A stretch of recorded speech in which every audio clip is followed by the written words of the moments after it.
Afternoon student. मैं मनोज जांगड़ा अपने YouTube channel CBSE math गुरुजी में आप सभी का स्वागत करता हूं। प्यारे बच्चों, आज हम पढ़ेंगे प्रोबेबिलिटी का सेकंड पार्ट। फर्स्ट पार्ट में ऑलरेडी करा चुका हूं, जिसका लिंक नीचे डिस्क्रिप्शन में मिल जाएगा। तो बच्चों, second part belongs to 11th class, यानी कि आज बेसिकली हम वो टॉपिक पढ़ेंगे जो 11th क्लास से बिलोंग करते हैं। और 11th क्लास की प्रोबेबिलिटी पढ़ने से पहले प्यारे बच्चों, यू मेक श्योर आपको सेट्स का बेसिक आता हो, जो कि चैप्टर 1 है 11th क्लास का। सेट का बेसिक अगर नहीं आता तो आपको कहीं ना कहीं दिक्कत आएगी। इसके अलावा थोड़ा बहुत आपका परमुटेशन एंड कम्बिनेशन भी यूज होगा, जो कि आपके 11th क्लास का ही टॉपिक है। मैं कोशिश करूँगा कि जितनी चीज़ें इन दो चैप्टर से आए वो आपको मैं बता पाऊँ, लेकिन फिर भी अगर कोई कमी रह जाए तो आप उन दोनों चैप्टर का बेसिक जाके पढ़ लेना, ठीक है, जिनका लिंक आपको नीचे डिस्क्रिप्शन में मिल जाएगा। दूसरी बात प्यारे बच्चों, अगर आपको वीडियो पसंद आती है तो इस वीडियो को लाइक शेयर एंड सब्सक्राइब ज़रूर करें, ताकि ये वीडियो दूसरे बच्चों तक भी पहुंच सके। ड्यूरिंग दिस लॉकडाउन आपकी रेगुलर क्लासेस तो हो नहीं पा रही है, तो आप ये वीडियो उन तक पहुंचा के उनकी हेल्प कर सकते हो, ताकि नियर फ्यूचर उन्हें कोई प्रॉब्लम ना आए। ठीक है प्यारे बच्चों, तो चलिए स्टार्ट करते हैं आज का हमारा टॉपिक प्रोबेबिलिटी। ठीक है, 11th क्लास में सबसे पहले बच्चों हम एक चीज़ पढ़ेंगे, रैंडम एक्सपेरिमेंट। क्या पढ़ेंगे? Random experiment. और रैंडम एक्सपेरिमेंट मतलब एक ऐसा एक्सपेरिमेंट जिसका रिजल्ट या जिसका आउटकम आप पहले से ही प्रेडिक्ट ना कर पाओ।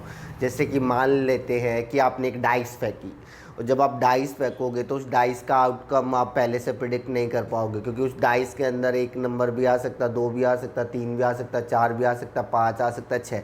तो throwing A dice is a random experiment. समझ रहे हो बच्चों?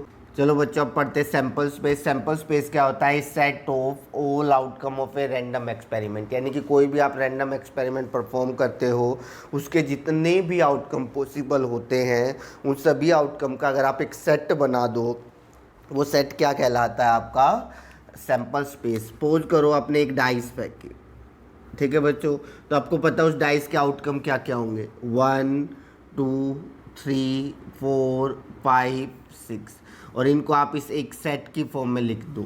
ठीक है प्यारे बच्चों, सेट आप 11th क्लास के पहले चैप्टर में पढ़ चुके हो, तो सेट की फॉर्म में लिख दो। तो ये जो सेट है वो क्या कहलाएगा? हमारा सैम्पल स्पेस कहलाएगा। समझ पा रहे हो? और कोई एग्जांपल अगर आप लेना चाहो, अगर आप 2 कॉइन को उछालते हो तो आपको पता है टोटल 4 आउटकम बनेंगे। कितने आउटकम बनेंगे? 4। कौन कौन से 4 आउटकम होंगे? Head head, tail tail, head tail, tail head. तो ये चारों आउटकम को अगर आप एक सेट में लिख दो तो वो आपका क्या कहलाएगा प्यारे बच्चों? सैम्पल स्पेस कहलाएगा। कोई प्रॉब्लम बच्चों? चले आगे। ठीक है, अगला वर्ड है प्यारे बच्चों, वो है इवेंट। ठीक है, हल्का फुल्का आप इसके बारे में 10th क्लास वाले वीडियो में भी पढ़ चुके हो, लेकिन एक्चुअल मीनिंग अभी मैं बताऊंगा आपको इवेंट क्या होता है। तो बच्चों, इवेंट क्या होता है? Subset of A sample space. Subset of A sample space क्या? सैम्पल स्पेस का मतलब क्या है बच्चों? जैसे मैंने आपसे एक डाइस फेंकी, तो डाइस में टोटल 6 आउटकम आते हैं। अब मैं आपसे कह दूं ए सेट ऑफ इवन नंबर, ठीक है, तो अगर आप इस डाइस में से जितने भी इवन नंबर है 2 4 6, कोई प्रॉब्लम? तो ये जो 2 4 6 है, ये हमारा क्या कहलाएगा? इवेंट। इस सेट के आप जितने भी सबसेट ले सकते हो प्यारे बच्चों, वो हमारा क्या होगा? इवेंट होगा। समझ पा रहे हो बच्चों बात को? कोई दिक्कत? इसी तरीके से आप ओड नंबर का भी सेट ले सकते थे, आप मल्टीपल ऑफ 3 का भी सेट ले सकते थे, आप मल्टीपल ऑफ 5 का भी सेट ले सकते थे। तो कोई भी सेट का सबसेट हमारा क्या कहलाएगा प्यारे बच्चों? Event. Algebra of event. Algebra of event में मतलब है बच्चों, प्रोबेबिलिटी ऑफ ए और बी निकालना हो आपको, तो ए और बी, तो और का मतलब होता है यूनियन बच्चों। और ए यूनियन बी कैसे निकाला जाता है वो आप फर्स्ट चैप्टर में सीख चुके हो, ठीक है, सेट चैप्टर में। ए एंड बी का मतलब है, probability of A and B का मतलब है एंड जहाँ पे भी आएगा बच्चों वो किसके लिए यूज होगा, इंटरसेक्शन। फिर नोट ए, नोट ए का मतलब क्या होगा बच्चों, ए का कॉम्प्लीमेंट यानी कि ए के ऊपर बार, ठीक है। नाइदर ए नोर बी का मतलब है प्यारे बच्चों ए का कॉम्प्लीमेंट यूनियन बी का कॉम्प्लीमेंट, ठीक है। P not A and not B का मतलब है ए का कॉम्प्लीमेंट इंटरसेक्शन बी का कॉम्प्लीमेंट। फर्स्ट चैप्टर और यहाँ पे सिर्फ इतना फ़र्क है प्यारे बच्चों, वहाँ एन आता था, यहाँ पे क्या आता है, पी आता है। समझ पा रहे हो। अब हम इनके फॉर्मूले सीखेंगे, ठीक है। चलो बच्चों, अभी अभी आपने जो अलजेब्रा ऑफ इवेंट पढ़े, अब आप उनके क्या पढ़ोगे, फॉर्मूले। सबसे पहले आता है P A union B. P A union B बराबर होता है प्यारे बच्चों P A plus P B minus P A intersection B. फिर आता है पी ए बार, जिसको हम नोट ए कहते हैं या ए का कॉम्प्लीमेंट भी कहते हैं, वो होता है पी वन माइनस पी ए, ठीक है बच्चों। इसको ध्यान से समझ लो, आप बार लगाओ या डैश लगाओ एक ही बात है, आप दोनों जगह डैश भी लगा सकते हो, दोनों का मतलब मनाही है, नोट है या कॉम्प्लीमेंट है। तो P A dash union B का कॉम्प्लीमेंट जो होता है प्यारे बच्चों वो होता है ए यूनियन बी का कॉम्प्लीमेंट, ठीक है। Sorry, P A intersection B का, यहाँ यूनियन है तो यहाँ इंटरसेक्शन आएगा, यहाँ इंटरसेक्शन है तो यहाँ क्या आएगा, यूनियन। समझ पा रहे बच्चों। और उसके बाद ये कॉम्प्लीमेंट, कॉम्प्लीमेंट का फॉर्मूला क्या होता है बच्चों, one minus P A intersection B. समझ पा रहे बच्चों। इसी तरीके से पी ए यूनियन बी का फॉर्मूला क्या होगा, one minus P A union B. कोई दिक्कत बच्चों, ये दो चीज़ें हमारी वहाँ पे रह गई थी अलजेब्रा ऑफ इवेंट में, जिसको हम कहते हैं P A minus B. P A minus B का मतलब होता है बच्चों ए बट नॉट बी, उसका फॉर्मूला होता है P A minus P A intersection B. इसी तरीके से बी माइनस ए, इसको अगर इंग्लिश में कहीं लिखा आएगा किसी क्वेश्चन वर्ड प्रॉब्लम की फॉर्म में तो वहाँ लिखा आएगा बी बट नॉट ए, जिसको हम क्या कहेंगे, P B minus P A intersection B. प्यारे बच्चों, ये टॉपिक प्योरली सेट का है, तो आप तभी इसको अच्छे से समझ पाओगे जब आपको सेट चैप्टर का बेसिक आता हो। वहाँ और यहाँ पे सिर्फ इतना ही फ़र्क है कि वहाँ पे एन आता था, नंबर ऑफ एलिमेंट होते थे, यहाँ प्रोबेबिलिटी होती है, ठीक है। इन फॉर्मूलों की डिटेल एक्सप्लेनेशन आपको सेट चैप्टर में ही मिलेगी। यहाँ पे प्रोबेबिलिटी के पॉइंट ऑफ व्यू से तो मैं इतना ही कर सकता था कि मैंने यहाँ पर आपके लिए लिख दिए, आपको ये क्या करने हैं, याद करने हैं। अब चले हमारे अगले टॉपिक पे। तो अगला टॉपिक है प्यारे बच्चों हमारा types of event. Types of event में सबसे पहले आता है सर्टेन इवेंट, सर्टेन या श्योर इवेंट, यानी कि वो इवेंट जिनका होना 100% होता है। जैसे कि मान लो आपसे कहा जाए एक बैग में रेड बॉल है और आपको एक बॉल निकालनी है, तो डेफिनेटली बच्चों उस बैग से रेड बॉल ही निकलेगी। तो ऐसे इवेंट हमारे क्या कहलाते हैं, श्योर इवेंट कहलाते हैं। या फिर अगर मैं कॉइन की बात करूँ, कॉइन के दोनों तरफ हेड आ जाए और उसको उछाला जाए तो डेफिनेटली हेड ही आएगा। तो किसी भी चीज़ के अकरेंस की अगर 100% पॉसिबिलिटी हो, ऐसे इवेंट को हम क्या कहते हैं, श्योर इवेंट। और इन इवेंट की प्रोबेबिलिटी प्यारे बच्चों हमेशा 1 होती है। कितनी होती है इनकी प्रोबेबिलिटी, हमेशा 1। इम्पॉसिबल इवेंट बच्चों नाम से पता चल रहा है, जिन इवेंट के होने की प्रोबेबिलिटी, चाहे जिन इवेंट के होने की पॉसिबिलिटी 0 हो। जैसे कि मैंने अभी आपको एग्जांपल दिया था, एक बैग में रेड बॉल है और आपको ब्लू बॉल निकालनी पड़े तो क्या निकल सकती है, नहीं निकल सकती। तो ऐसे इवेंट क्या कहलाते हैं, इम्पॉसिबल इवेंट। या फिर एक ऐसा कॉइन ले लिया जाए जिसके दोनों तरफ हेड और उसे उछाला जाए और उसमें टेल आने की पॉसिबिलिटी हो सकती है, नहीं हो सकती। तो ऐसे इवेंट क्या होते हैं, इम्पॉसिबल इवेंट प्यारे बच्चों। और इनकी प्रोबेबिलिटी हमेशा क्या होती है, 0 होती है। समझ पा रहे हो बच्चों। फिर आता है कंपाउंड इवेंट। कंपाउंड इवेंट मतलब, जैसे इवेंट का मतलब मैंने क्या बताया था, सैम्पल स्पेस।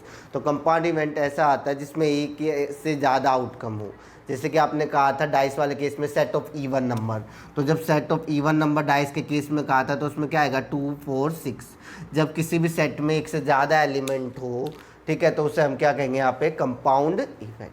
तो बच्चों ये चीज़ें तो आपको पता हो ना पता हो चल जाएगा, लेकिन ये दो वर्ड ये काफ़ी क्वेश्चंस में यूज होंगे और इनके होने या ना होने से क्वेश्चन पे बहुत ज़्यादा अफेक्ट पड़ सकता है। इन दोनों वर्ड को बहुत ध्यान से समझना है।